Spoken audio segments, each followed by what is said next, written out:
investigaciones sobre enfermedades frecuentes, como la infertilidad. Nosotros hemos trabajado durante unos 10 años en infertilidad y hemos empezado un trabajo en el cual estamos secuenciando grandes regiones del genoma en una enfermedad especial que es, o particular, que es la falla ovárica prematura, que es casos de mujeres que tienen la menopausia antes de los 40 años, y en este caso nosotros estudiamos sin causa aparente, es decir, que no se asocia a otras enfermedades.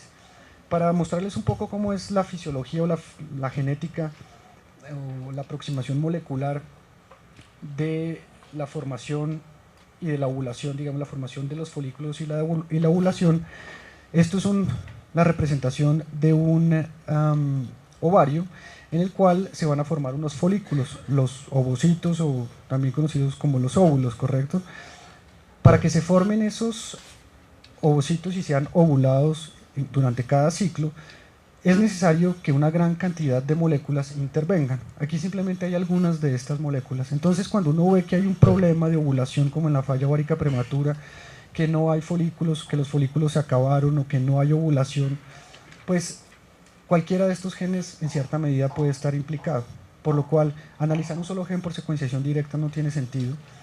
Y estudiarlo por secuenciación a gran escala se puede, pero es un poco más complicado. Lo que quiero decir es que no un solo gen de estos, al estar mutado, no causa una enfermedad frecuente. Es lo que llamamos, esas son las bases de la genética que llamamos cuantitativa, ¿correcto? En donde, pues, las personas no son, es decir, las personas que tienen problemas de fertilidad, uno no encuentra que son infértiles o no son infértiles, tienen hipofertilidad, la mayoría.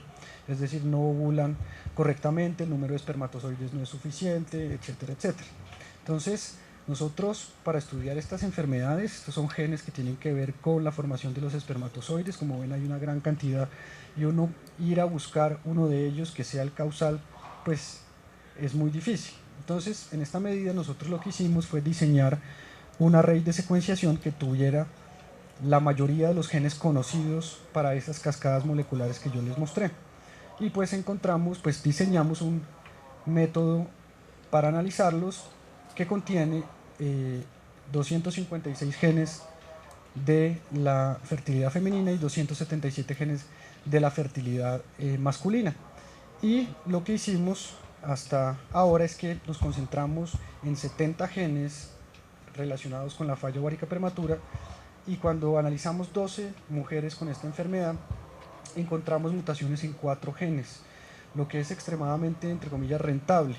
Cuando uno toma al azar un gen, un solo gen que cree que es candidato y lo analiza en 100 mujeres para una enfermedad compleja, en 1% de los casos puede encontrar algo que tenga que ver con la enfermedad. Al aumentar la cantidad de genes, pues evidentemente las probabilidades de encontrar una mutación causal es mayor. Entonces tenemos resultados que son muy alentadores en este momento, que estamos tratando pues de confirmar con otros experimentos in vitro.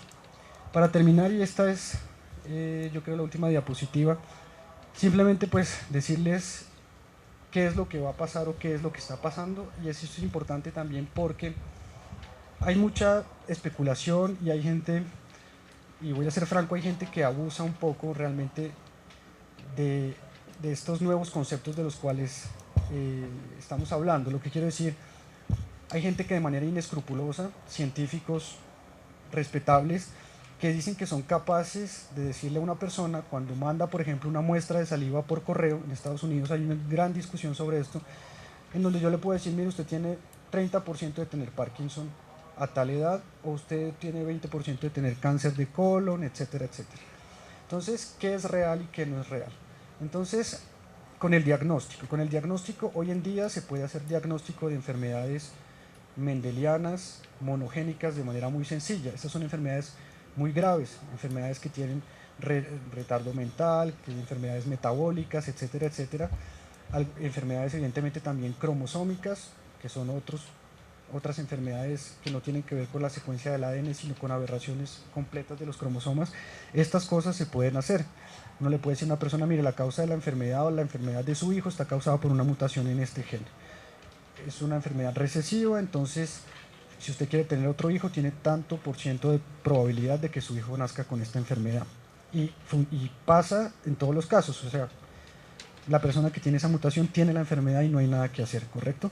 Eso desde hace un tiempo se hace y pues no hay problema. Sin embargo, para las enfermedades complejas hay que tener mucho cuidado. Lo que quiero decir, como ustedes vieron en la reproducción, hay muchísimos genes que están relacionados con el proceso, por ejemplo en este caso de la foliculogénesis. Muchos de ellos pueden variar y otras variaciones pueden, por ejemplo, tener efectos compensatorios. Entonces es complicado. Hoy en día no podemos hacer ni siquiera por análisis de genoma completo, de grandes regiones del genoma, decirle, mire, usted tiene, o su hijo que acaba de nacer va a tener cáncer a esta edad, enfermedad cardiovascular a otra edad, etcétera, etcétera. Se pueden calcular algunos riesgos, a veces se encuentran algunas variaciones por ahí que son frecuentes en una población de enfermos. Uno le puede decir, mire, si encontré una variación que le confiere cierto riesgo, tiene una proteína un poco rara, tenga cuidado, pero no se pueden en enfermedades complejas afirmar que algo va a suceder, es difícil en este momento. Con el pronóstico, sobre todo se habla de pronóstico en el cáncer, por técnicas de transcriptómica y también por la secuenciación de ADN de los tumores, porque el ADN de los tumores pues es diferente del ADN genómico de todas las células. Es posible, y cada vez están saliendo más artículos en los cuales uno puede decir, mire, el pronóstico de su cáncer es muy malo o el tratamiento que le está haciendo no va a responder, y es la siguiente, pues el siguiente ítem. Lo importante hoy en día es la asociación, por ejemplo, entre pronóstico y tratamiento que se está haciendo, ¿correcto? Yo puedo, pues cada vez de manera, y para algunas enfermedades de manera más certera, sea por técnicas de transcriptómica, técnicas genómicas, decirle su tratamiento va a responder o su tratamiento no va a responder.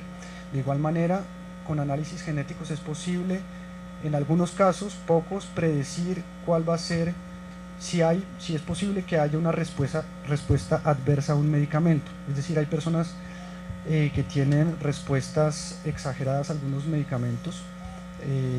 Por ejemplo, los medicamentos de anticoagulación a veces se relacionan con respuestas adversas. Lo que quiero decir es, la dosis es muy importante en estos medicamentos. Entonces, al hacer algunos estudios genéticos es posible decir, mire, cuando le administren este medicamento usted va a responder bien o va a responder mal.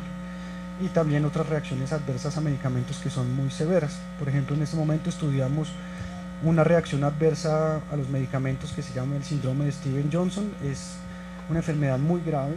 Personas que toman medicamentos comunes, es poco frecuente, pero por ejemplo gente que toma un antiinflamatorio no esteroideo y unos días después, un tiempo después, su piel empieza a quemarse como si fueran quemaduras de tercer grado, ¿correcto? Y estas personas mueren rápidamente porque es una reacción exagerada adversa a un medicamento. Entonces estamos tratando de buscar cuál es la base genética de este fenómeno para que las personas que toman esos medicamentos, pues antes de tomárselo se hagan una prueba genética y decirle, miren, no se lo tome porque puede tener este problema, ¿correcto? Sin embargo, también les digo que en lo que tiene que ver con tratamiento, los tratamientos genéticos en este momento prácticamente pues no existen, son muy pocos. La perspectiva de la genética para el tratamiento aún está empezando. Entonces, para terminar, lo que quiero decir es que una de las motivaciones de estas conferencias es tratar de hablar sobre investigar para qué, es la gran pregunta. Entonces, en lo que nosotros hacemos, evidentemente, por ejemplo, los médicos que trabajan en clínica, les proponemos estas investigaciones y nos dicen investigar para qué esto, para qué sirve. Siempre se busca, o al menos los medios clínicos buscan cuál es la aplicación de nuestras investigaciones, y pues nosotros no tenemos respuestas rápidas. Lo que quiero decir, nosotros estamos aportando al conocimiento de los mecanismos relacionados con la salud y la enfermedad, ¿correcto? En términos genéticos y genómicos. Nosotros no estamos inventando métodos para curar, rara vez métodos diagnósticos y estas cosas, pero lo que se hace en ciencia y en ciencia pura siempre es tratar de aportar un poco a una pregunta, ¿correcto? Es decir, nosotros respondemos una parte de una pregunta, por ejemplo, con relación a los mecanismos relacionados con las enfermedades, y otros investigadores hacen lo mismo, y todo esto es la construcción del conocimiento que después permite la aplicación. Tal vez nosotros no, pero un grupo de investigadores que se basa en nuestros trabajos y en los de otros van a poder diseñar una molécula que sirva para el tratamiento, Entonces también mucha gente dice, bueno, investigar es eso. Justamente no, nosotros investigamos un poco en silencio, ¿no es cierto? Es decir, nosotros no estamos pues figurando y diciendo, mire, hicimos un descubrimiento hoy, vamos a poder aplicarlo, etcétera, etcétera, sino que aportamos eh, a pequeñas partes del conocimiento que son realmente fundamentales para el avance, ¿correcto? Nosotros somos conscientes y al menos estamos convencidos que la investigación es la base del desarrollo de una sociedad. En una sociedad en donde no hay investigación, no hay desarrollo. Es una sociedad que está atrasada, no solamente pues en términos de los resultados mismos de esas investigaciones, sino en términos sociales, en términos humanos. Una sociedad que no investiga es una sociedad que está atrasada, ¿correcto?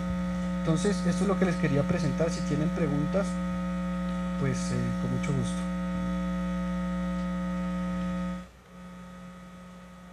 ¿Alguien quiere preguntar algo? ¿O contar algo?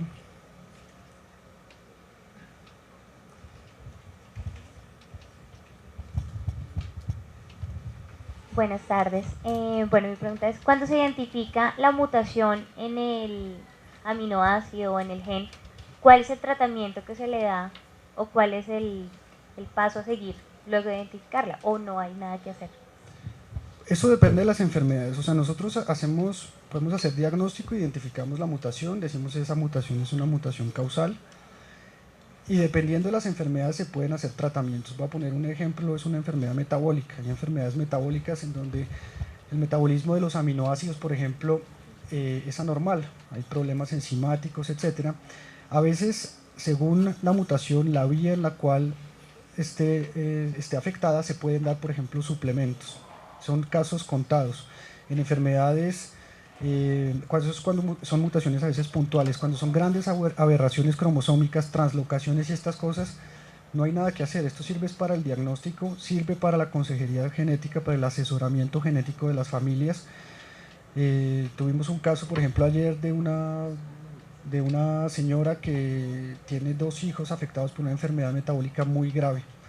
Y evidentemente es una persona que vive en la costa, su marido absolutamente quiere tener otro hijo, otro hijo, otro hijo, y tiene posibilidades, una probabilidad del 25% de volver a tener un hijo enfermo.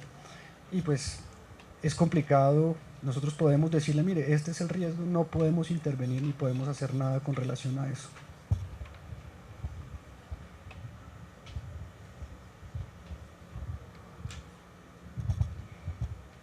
Estos avances en la investigación sobre técnica de secuenciación del ADN genómico, ¿en qué medida contribuye a la prevención de las enfermedades o es solo diagnóstico y tratamiento? A la prevención de las enfermedades sí aporta. Lo que quiero decir, han salido, voy a poner un ejemplo, en los últimos semanas o meses, han salido algunos genes de predisposición o variaciones en el genoma que se asocian al cáncer de colon. Evidentemente, como ya les dije, no es que yo le haga un análisis a las personas y le puedo decir, sí, porcentaje tal, a usted le va a dar o no le va a dar. Pero algunas combinaciones de mutaciones o de variaciones del ADN le hacen a uno pensar, mire, sí va a haber un problema. Entonces permite prevenir las enfermedades. En la medida en que la persona que tenga esta combinación de variantes, yo le puedo decir, mire, usted tiene un genoma que no le favorece mucho en el sistema gastrointestinal y de pronto va a tener un problema de colon. Tiene una probabilidad, no le puedo afirmar cuánto ni cuándo, pero la prevención es decirle, mire, aliméntese bien, tome las medidas necesarias para, para una buena alimentación, para unos buenos o hábitos de vida que sean sanos, y sobre todo usted consulte de manera frecuente al gastroenterólogo o hágase un TAC o hágase algún examen que le permita ver su intestino, porque en algún momento de pronto va a aparecer alguna cosa y tal vez es posible intervenir de manera temprana en la aparición de un cáncer, por ejemplo. Buenas tardes. Bueno, teniendo en cuenta la respuesta que le diste a la primera pregunta, me gustaría saber qué estudios o en qué se ha avanzado frente a los estudios de buscar un tratamiento, medicamentos, y de pronto si no se tiene ninguno o se tiene algún estudio, desde dónde podríamos empezar a estudiarlo. Por ejemplo, las personas que van a estudiar medicina o que tienen algún tipo de investigación, ¿desde qué punto de partida podríamos iniciar para lograr obtener pues un medicamento válido para algunas de las enfermedades. La pregunta es, ¿cómo hacer para encontrar un medicamento relacionado con enfermedad genética? Sí, y de pronto si han hecho algún estudio, ¿en qué va? Sí, hay medicamentos que se han diseñado a partir de estudios puramente genéticos. Hay, por ejemplo, medicamentos o terapias, por ejemplo, en las distrofias musculares, que son enfermedades graves en las cuales las personas mueren tempranamente, que son muy difíciles para los pacientes porque no se pueden desplazar, etc. Hay tratamientos basados justamente en el descubrimiento del mecanismo o del tipo de mutación que existe, ¿correcto? Hay otras enfermedades también que se están tratando de empezar a abordar, que son las enfermedades causadas por factores de transcripción.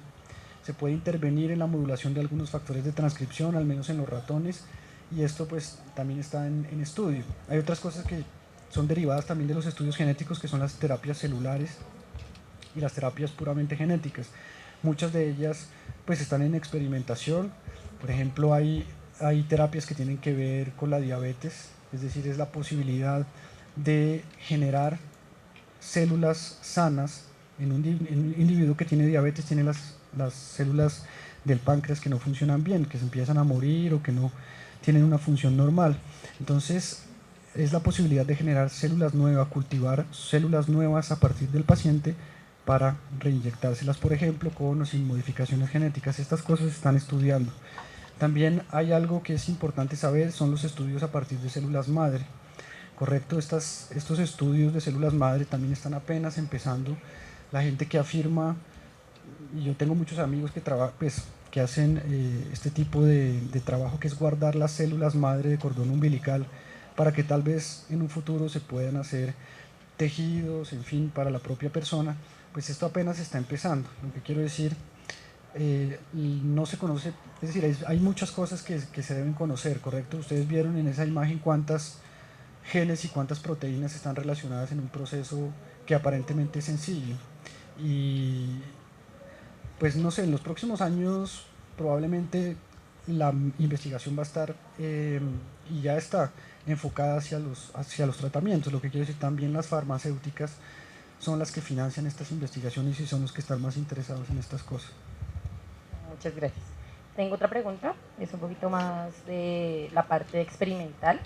Cuando tú nos hablabas del PCR y pues de toda esa parte experimental, me gustaría saber cuáles son los indicadores que utilizan para poder verificar que la transcripción y la duplicación o multiplicación de las células o de ADN que estás trabajando se está dando realmente.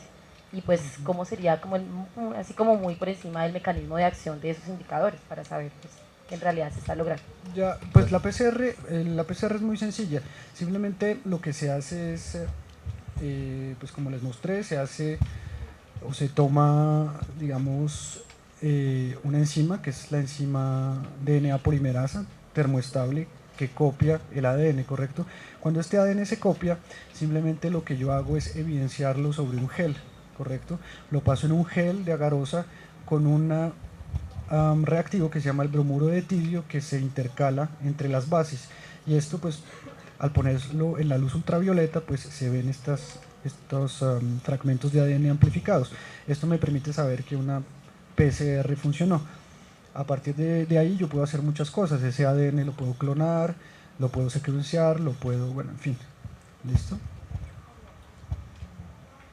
Buenas tardes. Una preguntita en cuanto a la fecundación in vitro. ¿Es posible determinar el óvulo tenga alguna mutación genética? ¿O desechar ese óvulo que tenga la mutación genética y escoger otro que se encuentre mejor? Claro, en fertilización in vitro hay esta posibilidad de hacer un screening sobre espermatozoides, sobre folículos, ovocitos o sobre embriones ya fecundados, ¿correcto? Y es pues una de las del screening o de los test que se hacen en la mayoría de los casos de fertilización in vitro. Muchos de las pacientes que llegan a estos procesos de fertilización pues llegan entre comillas al final de su vida reproductiva. Son mujeres, no son mujeres que tienen 15 años o 20 años, sino son mujeres que están en 40 años, 38 años, porque han ensayado mucho tiempo tener hijos, cuando el problema es justamente un problema de la mujer. Entonces en ese momento, cuando por ejemplo los ovarios están envejeciendo, pues hay una tendencia a que se produzcan una mayor cantidad de anomalías cromosómicas en el hombre también, pero de manera mucho más importante en la mujer. Entonces a veces de manera sistemática se hacen algunos controles, y para otras enfermedades, cuando hay enfermedades graves, monogénicas en la familia, pues también se puede sugerir a las parejas que hagan este tipo de exámenes. Por ejemplo, en el caso que les acabo de nombrar de esta señora que tenía los dos hijos con una enfermedad muy grave, sus hijos van a morir dentro de poco tiempo, a los 5 o 7 años van a morir. Si ella quiere tener otro hijo, puede hacer un screening antes de que se le implanten los embriones, para que estar seguro de que no sea, digamos, portador de la mutación.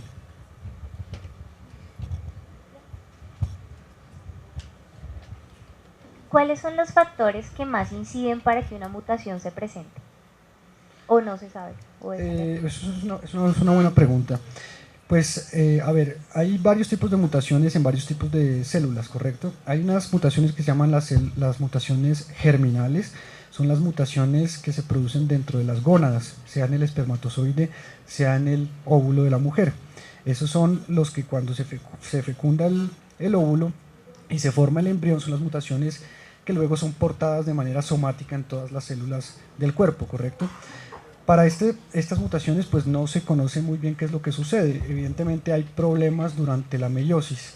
O sea, la meiosis, realmente no todas las células, no todos los espermatozoides ni todos los óvulos son iguales entre ellos. Cada espermatozoide de un hombre es diferente entre sí. Por eso es que cuando una persona tiene varios hijos con la misma mujer, pues no todos sus hijos son iguales, por eso no somos iguales. Durante la meiosis se hace un proceso de recombinación del ADN, ¿correcto? Y ahí se producen errores que se relacionan con estas mutaciones germinales. Ahora hay otro tipo de mutaciones que son las mutaciones que generan cáncer. Es decir, cuando yo me expongo al sol de manera inadecuada, pues los rayos ultravioleta causan mutaciones dentro de las células de la piel. Y cuando estas células se empiezan a replicar, porque se recambian, pues tienen anomalías, ¿correcto? Anomalías genéticas que se asocian pues a un problema patológico que es pues la aparición del cáncer. ¿Listo? Entonces, pues las mutaciones que tienen que ver con cáncer son mutaciones que tienen que ver con el medio ambiente. Muy frecuentemente el cáncer está relacionado pues con el medio ambiente, exposición al medio ambiente, pero también a otras cosas, es decir, no solamente el medio ambiente en términos de exponerse al sol o de sustancias tóxicas, pero también, por ejemplo, de microorganismos. Lo que quiero decir, el cáncer de estómago está relacionado con Helicobacter pylori. Otros tipos de cáncer están relacionados con infecciones virales. Entonces, tanto en términos de medio ambiente, entre comillas tóxico, como de microorganismos, se han relacionado casos de cáncer y de modificaciones del ADN con mutaciones.